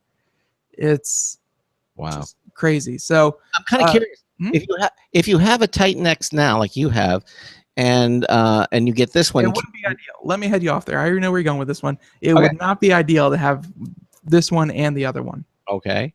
All right. You could probably do it, but because they're different architectures, they're probably not going to share the workload efficiently between each other, and it would probably be suboptimal. Okay. All right. So okay. Let me just head you off there because I know you were going with, well, if you got this one and the old one, can you put them together? It's like the light cable or something. Okay. Well, I mean, yeah, you could put them together with an SLI cable, but they're still splitting the workload almost 50-50. And if one's getting done a lot faster than the other, it's just not, very efficient. So okay. So that is what it is. But anyways, 12 billion transistors, runs at 250 watts. That's as much as some computers. This one graphics card. So 250 watts, meaning it burns about 40% more power than the GTX 1080. So style-wise, it's very Tesla-y. It's very cool shapes, almost like a Batman car, really. Really, if we're being honest here. So yeah, it features DisplayPort 1.4, HDMI 2.0B, and DL/DVI ports. So, though the company hasn't yet detailed the configuration, I know that the Titan Xi I currently has 2 HDMI and a DisplayPort and like 1 mini DisplayPort. So, pretty standard. So they're saying that NVIDIA has now unveiled 4 cards, which is again the 1060, 1070, 1080, and the Titan X in just over 2 months, which is a pretty frenetic launch rate. Although, they say it's frenetic, but they're probably going to be riding these graphics cards for the next year. Like, their work's pretty much done for the next product cycle. Sure. They just need to ride these out until, AMD comes out with something new or what have you. But the 1060, 1070, 1080, and the Titan X, they're probably going to run until they release, the 1160 and the 1170. Right. It's not like, oh wow, they put this many out in the first half of the year. I wonder what they're going to do in the second half of the year. No, they're done. They're done. So, of course, to hammer home the point of the brute horsepower, they're saying that the CEO did a surprise unveil of the Titan X at a meetup of artificial intelligence experts at Stanford University. Because, at the end of the day, the Titan X, with a $1,200 price point, it's not exactly consumer. And if it is consumer, it's way out of most consumers. it's mainly used for supercomputers and things like that. Mhm. So of course, saying that it's starting to blur the line between its gaming cards and Tesla GPU accelerators used for deep learning in servers and supercomputers. I love that deep learning and artificial intelligence and machine learning. I like how those just kind of very naturally slipped into our vernacular. Yes, they did. It's very normal nowadays to be talking about artificial intelligence. Yes, it is. So, anyways, saying so the card will go on sale August 2nd in North America and Europe for $1,200, but only on NVIDIA's site via a select system builders. So it sounds like you have to be kind of you have to go to one of NVIDIA's partners to get a Titan X built into a system for you. Mhm. But yeah, new Titan X. Didn't All see it. I honestly did not see it coming. I knew that they were working on something, and I thought it was going to be something called besides the Titan X. Mhm. But No, I didn't see it coming. The Titan X, it's a branding thing. It's the top of their line, and even though it's a different architecture, it's still the top of their line. That makes perfect sense. Right, but I thought they were going to go with like a different name scheme because it's it's based on the Pascal instead of the earlier one, which I'm completely forgetting. But no, just NVIDIA Titan X. So do not be confused when you see one for $900 and you see one for $1,200. There is a difference. There is a difference. Okay. All right. We have time, I think, to get this one more in here. Yeah, we do. This from Engadget, Brittany Vincent. As you know, the new iOS 10 is pretty much around the corner. It'll be here. And we saw a great deal of the new features for iOS 10 at the Worldwide Developer Conference that we did a few weeks ago. That happened a few weeks ago, and evidently more and more information is coming out. By the way, in case you wanted to, there was an upgrade alert. Yeah. Oh, thank goodness.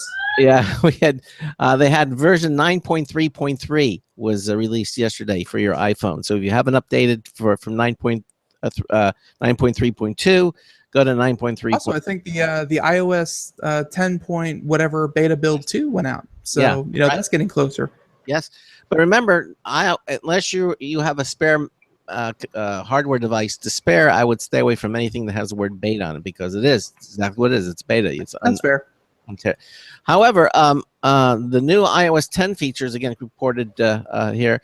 It seems that you know how it goes out and it finds Wi-Fi networks and everything, and it will find them all. It'll find them all, list them for you.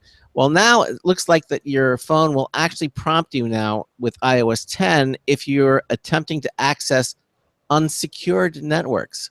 Okay. Now, obviously, we all know it's generally a bad idea to access unsecured networks via Wi-Fi, but it's not every day your phone will warn against it. According to one of the Apple beta testers, iOS 10 will actually do that now.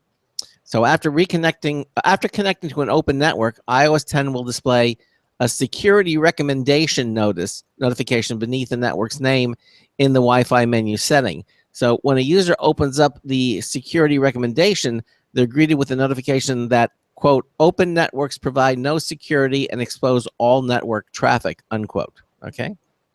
There's also a recommendation to configure your router to use AES encryption for the network. So I think that's actually very cool idea. Now it seems it's not just a cool idea. It's an idea that every single security person who's been on the show has always said, do not connect to unsecure Wi-Fi networks. Mm-hmm. It's something that probably should have been done years ago, where there is a security warning that should pop up whenever you do something that's potentially dangerous to your security. Well, as the beta tester noted, it seemed like a missed opportunity to warn users after they've already connected, but it is an important step forward in keeping users safe and ensuring they understand why what they're doing carries important implications. So again, this is all going to be part of iOS 10, and I am looking forward to iOS 10. They got a lot of cool features that I saw with this new OS, and I'm looking forward to it. But I think that's pretty much it. Yep. Okay. Yeah. No, it's a feature that probably should have been included. Yeah. A long time ago. Yeah, I think so. Well, let us skip on down. There was one other one that I really wanted to get to. And how about this one? how about some hypocrisy? I like hypocrisy. It's I feel like the hippo population is dwindling as we speak because there's not enough hypocrisy in the world. Yeah. So this is from PC Mag, and we're only going to get into this a little bit, but yeah, PC Mag, the U.S. Navy is accused of pirating $600 million worth of software. Wow. If you were listening to our Linux show yesterday, you would know that I bet you the Navy really wishes they were part of a open source shareware kind of deal, because $600 million, that's a lot of money. So yeah, Don Reisinger. And yeah, so Bit Management Software sues the U.S. Navy for copyright of hundreds of thousands of pieces of its software. Sounds pretty bad. Yeah, so, Germany-based Bit Management Software has sued the U.S. Navy for $600 million for copying hundreds of thousands of pieces of content in its 3D modeling software BS Contact Geo. So it was filed. With the U.S. Court of Federal Claims by the Register, and of course, Bit Management inked a deal with the Navy in 2011. And during a pilot, Bit Management installed 38 copies of its software. And by 2013, they said that the negotiations with the Navy expanded to use of the software, so it disabled copyright protection to allow the Navy to use software as it wished. But there's more to this, as we will find out on the other side of the break. Yes, and also we're going to have our social media winner of the week coming up as well. We're going to take a short break, and we'll be right back. You're listening to the Computer America Show. Don't go anywhere. Hi, this is Craig Crossman, host of the Computer America Show. You have important meetings to schedule. Your company's getting ready for its IPO, and you're in charge of the PTA fundraiser this month. So how do you coordinate everyone to be available at the same time? Are you still using emails, phone calls, even text messages to schedule meetings with a group of people? How's that working out for you? Not so great, huh? It's a fact that every day, millions of people suffer from scheduling headaches. Well, with Doodle, scheduling meetings with a group of people is quick and easy. With Doodle, you can easily propose available times to each member. Each one checks off the times that they're available, and then you simply pick the time that works best for the group, all in an easy-to-read display that integrates with your existing calendar. Nothing could be more simple. Give Doodle a try for free, and like millions of Doodle users, you'll truly see how easy it is to find the perfect date and time for all your meetings. That's www.doodle.com. Looking for a best friend? Brother Wolf Animal Rescue has your best friend waiting just for you. The mission of Brother Wolf Animal Rescue is to help build a sustainable, no-kill community where no dogs or cats are ever killed for population control, where true euthanasia is reserved only for animals who are irremediably suffering, or for animals who are truly a threat to society and with no hope of rehabilitation. Brother Wolf staff and volunteers go door to door, neighborhood by neighborhood, to educate citizens about local resources available for at-risk pets and to help their families connect with those resources. Brother Wolf's community-based approach to no-kill helps keep family pets healthy, happy, and in their homes and out of the local shelter system in the first place. For more information or to make a tax-deductible donation to this wonderful 501c3 organization, visit their website at www.bwar.org. Help to realize Brother Wolf's vision when no animal is euthanized for lack of a home. Who's a good boy?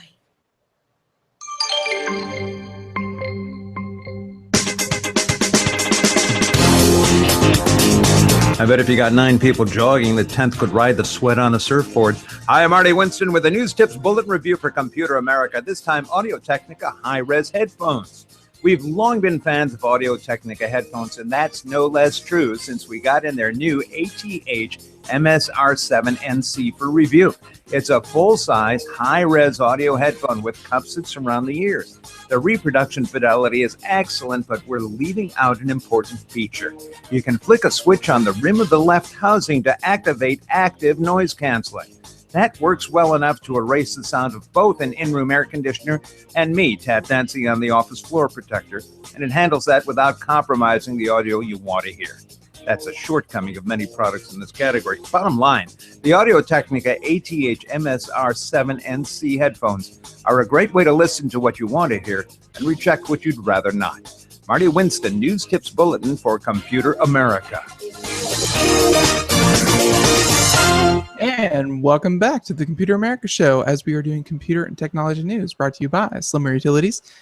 Before we go back to the story about how the U.S. Navy is acting like pirates, not hook and beard and pirate, but software pirate.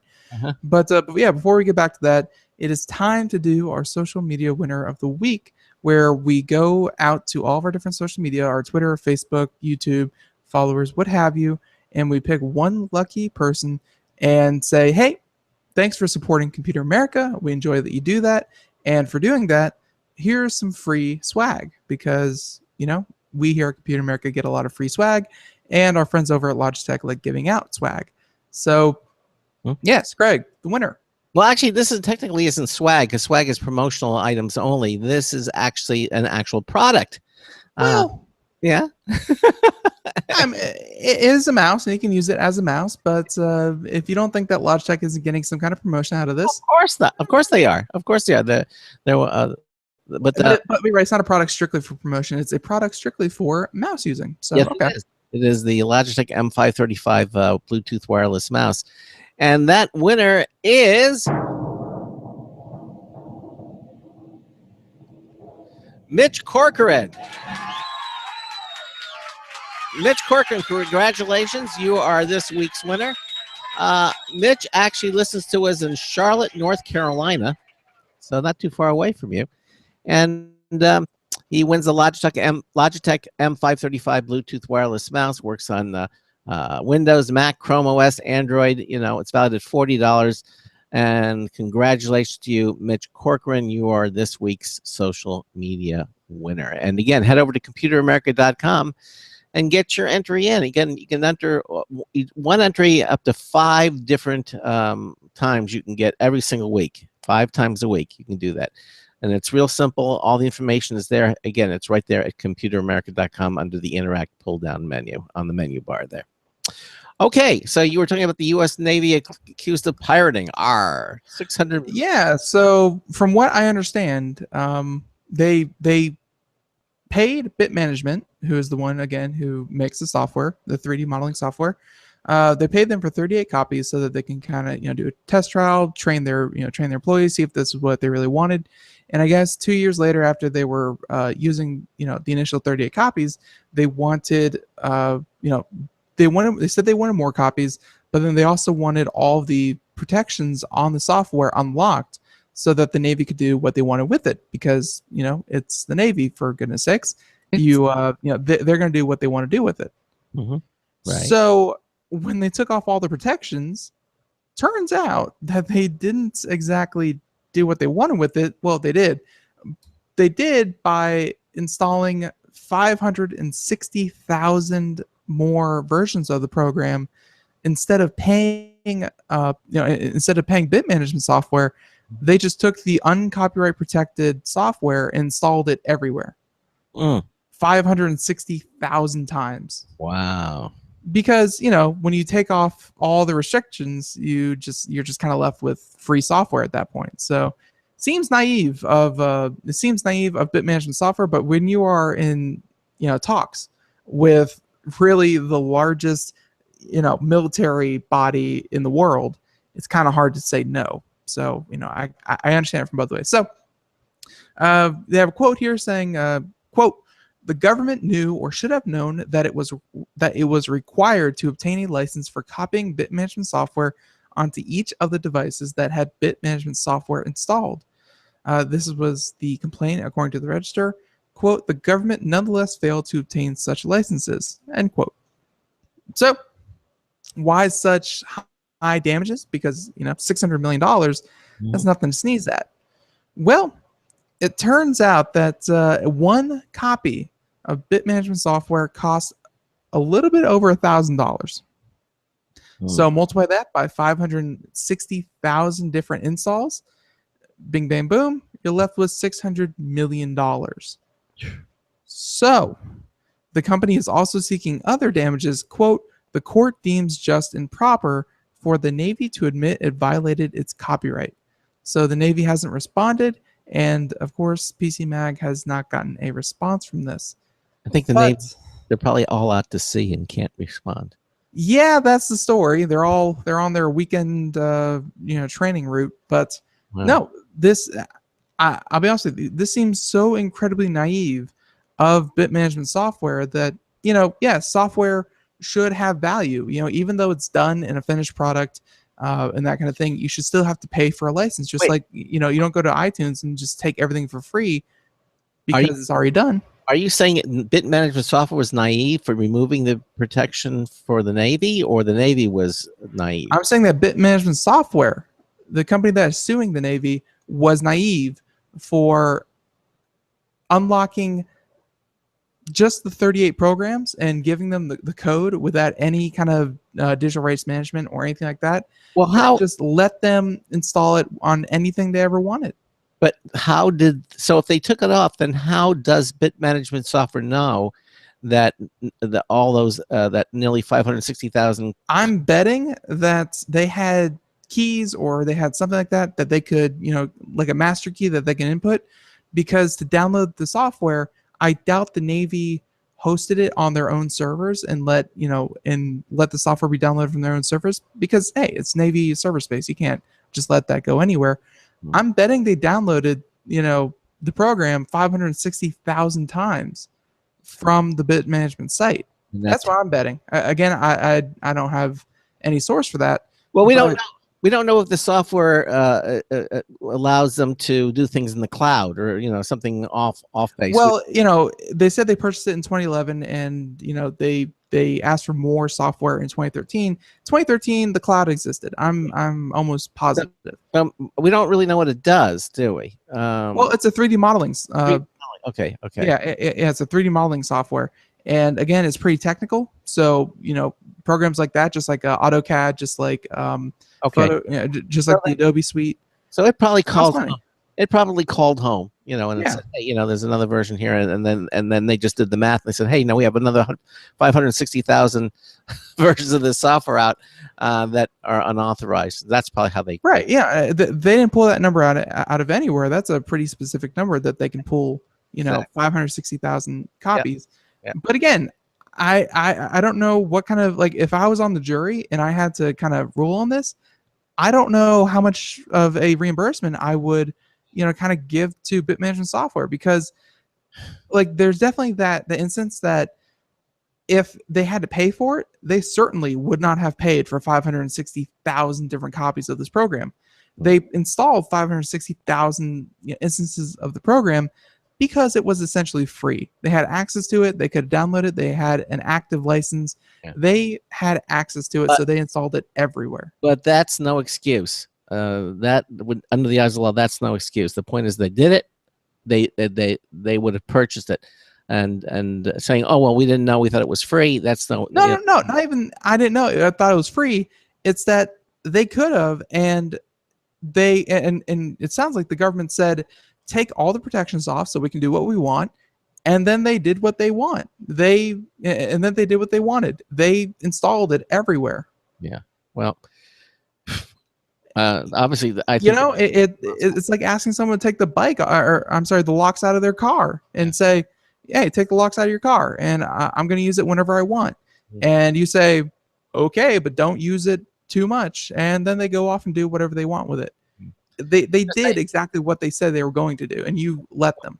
What they should have said is that we're going to know if you replicate this or make copies. Oh, hindsight 2020. Yeah, that's what they should have said. But hindsight 2020. But I'm just saying that I don't know what kind of case that. First of all, suing the U.S. government, not the easiest thing in the world. No, but especially when you're a German company, not even in the U.S. You might not even have U.S. offices. So that's another layer of difficulty. But again, they kind of did this one to themselves. I don't know what they can do. Well, they hired a good lawyer or legal firm, and they're going to probably go after them. They filed the suit. I mean, that's all right. Well, that's what lawyers are for. That's what they do. That's what you pay them for. Okay, we'll keep on top of it, and we'll see if we hear any more information. We'll pass it along to you, certainly. I doubt it. This seems like something that would linger in the courts for years and years and years before you say, it's dismissed. Well, Netflix is always the news. We just talked to them about them was it a day or two ago, but evidently we were talking about people canceling, their Netflix subscriptions because of price increases. According to this article from Extremist, and Rob Toledo says that's not the case. They're saying people aren't canceling Netflix because of price increases. They're canceling their Netflix subscriptions because the Netflix library is shrinking. Okay. And, he goes on to say it used to be impossible to choose something to watch on Netflix because there were so many great movies and TV shows. But now it feels like it can be difficult to choose something because the selection feels more and more limited. Do you agree with? I mean, they are. They're coming out with original shows. There's no question about it, and they continue to do so. But and I don't necessarily think this is the fault of Netflix per se. I mean, sometimes Netflix doesn't want to turn itself into an Amazon, a video, because Amazon has lots of videos and they're all pretty much kind of, I mean, we've heard, Netflix is making more and more deals on their own. Like they just made a $700 million deal with Disney. Just a year or two ago, they made that deal with Adam Sandler to produce 6 original movies for them over the next couple of years. And I'm sure going through the article, we're going to find out more about this, but Netflix, like, it's not like they're shrinking their library and saying, oh, people are going to subscribe to us forever. We can cut off some of these deals, trim some of the fat, and make even more money. Mm-hmm. No, Netflix is spending more than it ever has in content. It's just spending more on original content and better licensed content instead of just, all the old reruns off of Fox. It's, it's kind of cutting ties with, I can't imagine Netflix as a company not being smart enough to, because every show that you watch, how long you watch, where you watch it on, what device you access it from, I guarantee you, Netflix knows that, oh, this TV show is really performing really, really well.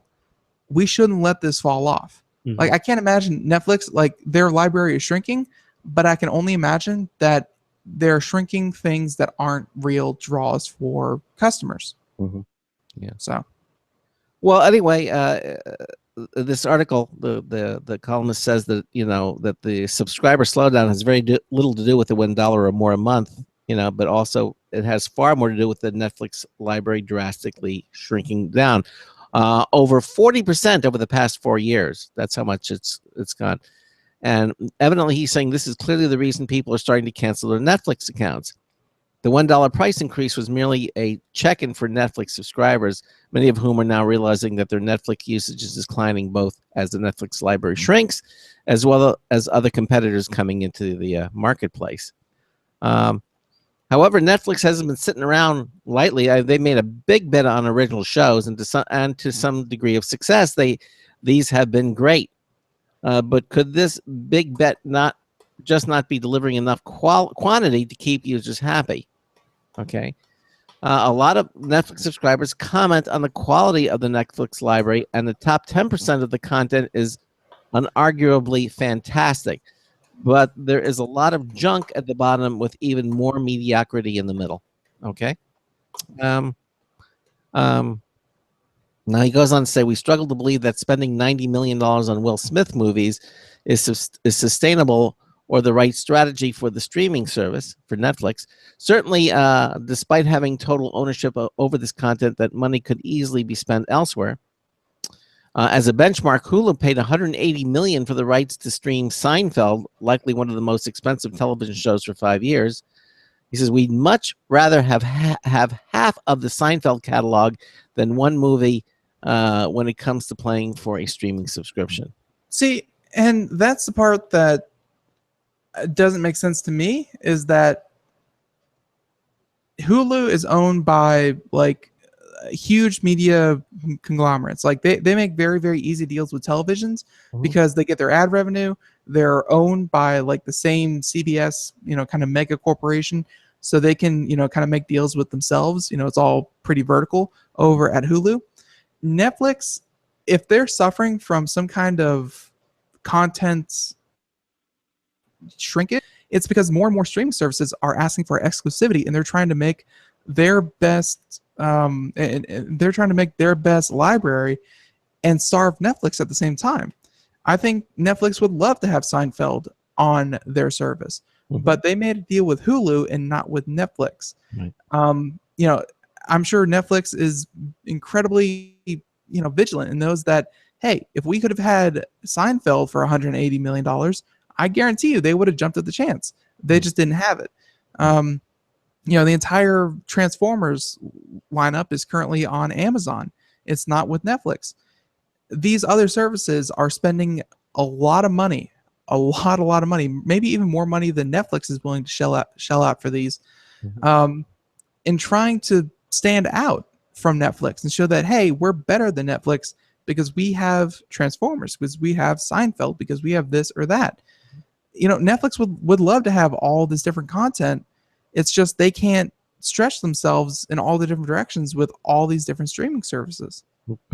Well, he finishes up by saying, we can't wait to see what else Netflix comes out with as they release more original titles. The newest one called Stranger Things, he calls this pure magic, and I've watched it too. What I've seen, it looks really interesting. He says, and who doesn't want more Making a Murderer? But at the end of the day, Netflix needs to balance out growing their own original library with maintaining a library of third-party content. So I think that's the magical secret sauce mix that they have to come up with. I just don't see a world where Netflix is shooting themselves in the foot by letting these content deals lapse. If they're letting anything fall off, it's to the effect that people really aren't watching it. There's probably not a show on there that they say, oh, 70% of people watch this and it's not original content for us. Let that fall off. We don't need that. No, they're keeping what's working and they're getting rid of what isn't. And if you look at strictly numbers, then yeah, they have a lot less titles than they have in the past. In the past, they didn't have really any original titles and they only had third-party content. But I'm sure if you looked at the amount of hours that people spent watching Netflix compared to back then, I bet you people watch Netflix more nowadays than they did back then. So there may not be as many cheesy B movies from China, but there's probably more original programs and there's probably more movies. And soon there's going to be more Disney movies, including, Star Wars and, big AAA blockbusters. There's going to be better content, not more content. You can't just look at numbers and say, well, they used to have 150,000 titles and now they only have 75,000. Why am I still paying the same price for half the content? Because it's better. You didn't want to watch more than half that content before anyways. Oh, right, exactly. Netflix, in my personal opinion, Netflix has definitely increased the quality of the content that they provide. Their original series, Stranger Things, like you mentioned, I have heard nothing but good things. I'm not really a fan of the whole Twilight Zone, kind of drama, what have you. Sci-fi. Or I'm not really a fan of that, but I've heard nothing but that is one of the best shows that Netflix has come out with. A lot of their original programming that they do, BoJack Horseman, Making a Murderer, Narco, Marco Polo, they get really, really high marks on good original programming. Ralph Bond was watching Narco. He on our show. He came and said, "You've got," and he loved it. He loved it absolutely. It's. I think Netflix is going with the smart idea that not everyone is going to have time to sit down and watch their whole, their entire library. Yeah. So why not focus on what's good in the library and keep that and get rid of the stuff that people aren't watching anyway. Yeah, exactly. Right. Probably makes a lot of sense. That's my take on it. I mean, obviously you got to look at the source. Extremist, so I don't know if that means they're no longer streamers or if there's extreme for streamers, but either way, I don't know. I just don't buy that their library is shrinking, so Netflix is getting worse. I don't buy that at all. So, all right. All right. Wow. Okay. We have time for like one or two more stories, maybe. Let us move on to, let's see, we can save that for our Gamer Tuesday. How about this one? Okay. So, there's a company out there. Before you start writing us angry hate mail, there's a company out there called Kick-Ass Torrents. Okay, I don't know if we have to bleep that, I'll refrain from using that as much as I can, but that was the name of the company. But something that happened over the past couple of days that we haven't really been following is that the FBI seized their domain, and they also imprisoned the owner of the website, like locked him up in jail, cannot get out. So yeah, that happened over the last couple days, and surprise, surprise, as of today, the company has resurfaced online, as all piracy sites usually do. So the alleged founder, and by the way, this is from The Verge, and the alleged founder of, and operator of the most popular torrenting site in the world, which from here on will be referred to as CAT, has been apprehended by U.S. authorities and the site's domain seized. So, however, as we learned, the campaign to stop the Pirate Bay, you just can't keep a good pirate site down. So, they're saying that the Verge has already spotted at least 2 clones of CAT, including one created by ISO Hunt and a second located at cat.am. So, do not advocate this, but it is what it is. So, yeah, they have a statement that the emails of The Verge from the creators of CAT, one of the clone sites, claims that it is hosted on multiple cloud servers to prevent blockade, and the hosting information is well hidden behind Cloudflare. So the anonymous contact said they'd improve on the original website by adding a mobile version, and noted that the site will have the complete torrent database of CAT, including the comments, user information intact. So, folks, we say this all the time. We've said it before here, even on this show. Backup, backup, backup. Yeah. Even the pirates are backing up everything that they do. So all this shows is what we already knew, that you can't completely remove piracy sites from the internet, but you can discourage those who want to run them. So the Department of Justice statement on CAT's alleged founder and operator, which is a 30-year-old, charges him with unlawful distribution of well over $1 billion of copyrighted material, and claims that he collected roughly $16 million in advertising revenue a year. So the website may be back, but his future is about to get a lot tougher, because $16 million a year, that thing's been up for 3, 4, 5, 6 years. Yeah, I mean, he's a multi-millionaire a couple times over, but when you when you facilitate the pirating, I'm not even saying that he pirated, but he facilitated the pirating of well over $1 billion worth of copyrighted material. Yeah, you don't get off pretty easy for that. No, you don't. Wow. And this isn't the case of it's just a tool, and it's No. It's definitely the case of a tool. Torrenting and peer-to-peer file sharing has roots in the sharing in the sharing community, where if you have a distribution, where if you have files for 3D printers you want to share, if you have some piece of software that you want to disseminate, peer-to-peer really is the only solution to that problem. If you have your own working version of Linux, how else are you supposed to share it? You can't exactly set up a website, buy server space, and have everyone download it if you're giving it out for free. So peer-to-peer really is the only thing that makes sense. But peer-to-peer, when you take people's software, you take out the digital rights management, when you make a key spoofer and you spoof an authentication key for any kind of digital rights management that they may have put on there, and then you share that copyrighted material with others using peer-to-peer, that's when you have a problem. So the tool, which is peer-to-peer networking, has its basis in, we need this technology. We can't just outright ban it. That's if anything, that's a restriction of freedom of speech. But it's a tool used just like the darknet, just like Tor, just like the Onion router. It's a tool overwhelmingly.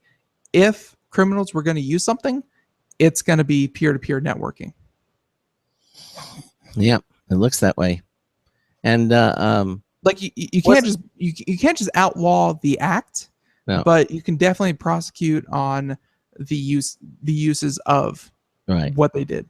I mean, Napster was the same way. Napster was the same concept. Napster somehow turned themselves into a legitimate company. Yeah, they did, but they started off as illegal. Peer-to-peer file sharing. Yeah, it was file sharing. Exactly, it's all part of the same thing.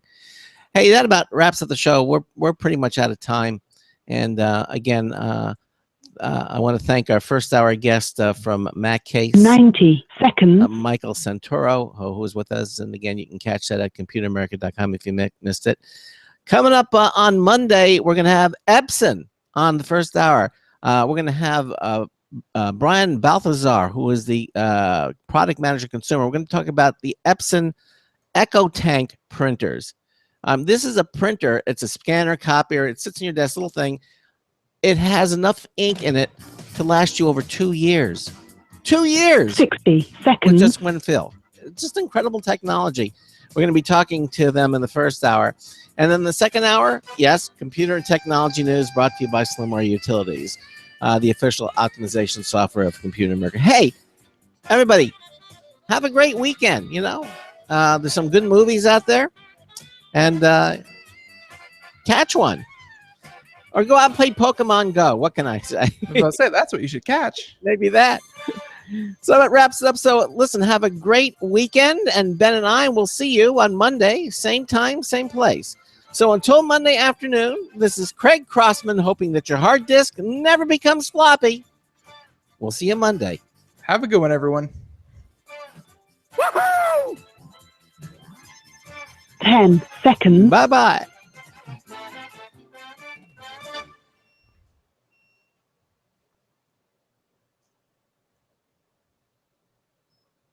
Thank you for using Blog Talk Radio.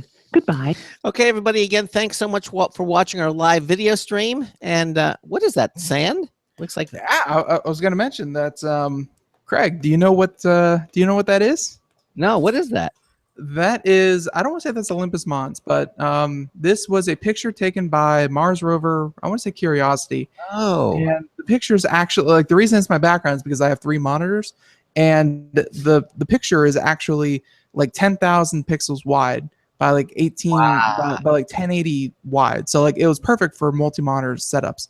Wow. But yeah, no, it's the pictures of black sand dunes on Mars. Like this is a real picture that the rover sent back. Is that in the upper right hand corner? Is that a picture of Matt Damon there, the Martian? I don't think so. No, okay. But I thought it was cool with the mountain in the background and the sand dunes and the fact that it looks like it looks like someone drew it. But let's face it, that's a picture from a planet in our solar system. Very, very cool. All right, everybody. Listen, thanks so much for watching our live video stream. We'll be here Monday, 3 to 5 p.m. Eastern time. Have a great weekend. See you. Bye-bye. Bye, everyone.